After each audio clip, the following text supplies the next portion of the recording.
токтомушта чечим чыгара элек, анан мен айтып берип эми дүрбөлөңө салып коеюн.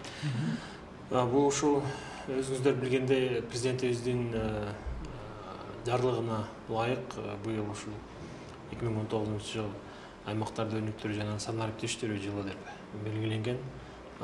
Бул ошол жарлыкка ылайык өкмөт өзүнүн буйругу менен бюджеттен бөлүнгөн 2 миллиард сомду ушул жерлердеги аймактарга тийиштүү эффективдүү бөлүү максатында атай ушундай жобо иштеп чыгып, жобого ылайык конкурстук комиссия түзүлүп, ушул конкурстук комиссия атайы ушундай аймактардан келген бизнес долбоорлорду, инфратүзүмдөрдү чындоо, жакшыртуу максатында түзүлгөн долбоорлорду каржылоо боюнча чечим кабыл алып, алгачкы ушул бизнес долбоорлорду кароого киришти.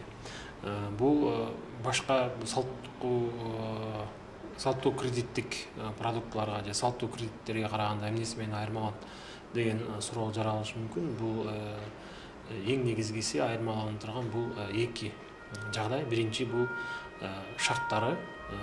Бул ирет ушул региондорду өнүктүрүүгө болгон акча бул шарттары жеңилдетилген, үстөк пайыздары кыйла төмөн, анан колдонуу мөөнөтү 10 жылга чейин деп белгиленген.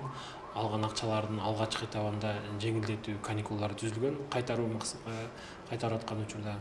Анан экинчи жагдай, бул экинчи тармак, бул ушул алгачкы ирет проектлик каржылоо деп түшүнүк киргизип атабыз. Проектлик каржылоо деген проект бул кандайдыр бир ишкананын иштеп атканынан бир жаңы проектти ишке ашыруу максатында же болбосо айрыкча мына кластердик ыкма, кластерлик өнүгүү дегенге басым жасап, ушул кластердик ыкманын негизинде ушул кандайдыр бир проектти ишке ашыруу керек болсо, ушул проектлик финансирлөө деп, каржылоо деп киргизип атабыз. Бул проектлик каржылоодо бул ирет ушул үлүшкө кирүү дагы тажрыйбасы, практикасы болот деп ишенип турабыз. Себеби дегенде жерлерде көпчүлүктө ушул кирүү маселеси келип чыгат.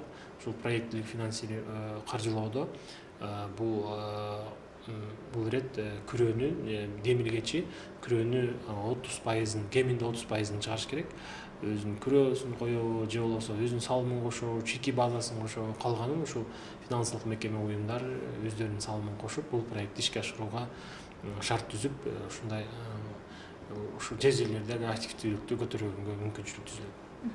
Ал жалпысынан 80 долбоор берилген эле. Ошол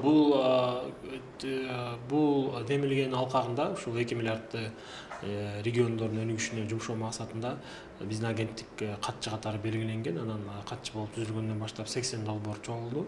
80 долбоордун бүгүнкү күндө финансылык мекеме уюмдары карап, кээ бирөөлөрүн артка кайтарды. Себеби дегенде сапаты начар, күрөө маселеси чечилген эмес, сатуу маселелери, уюштуруу, финансылык эсептөө маселелери чечилген эмес. Кээ бирөөлөрү жактырылып, мына кече отурум болуп, алгачкы 4 проект өзүнүн комиссиянын мүчөлөрү тарабынан макулдугун алып, эми каржылоо этабына өтөт. Бул өкмөттүн буйругу чыгып, бюджеттен бөлүнгөн акча ушул финансылык мекемелер аркылуу каржылоого өтүп баштайт.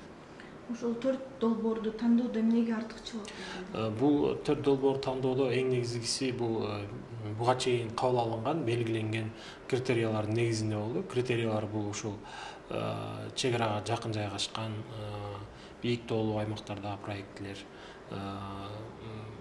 кайра иштетүүгө багытталган проекттер, кластердик ыкманы колдонгон проекттер, кошумча жумуш орун түзгөн проекттер, өздөрүнүн тажрыйбасы бар болгон ишкана, экспортко багытталган продукцияларды чыгарган ишканаларга аныкталган.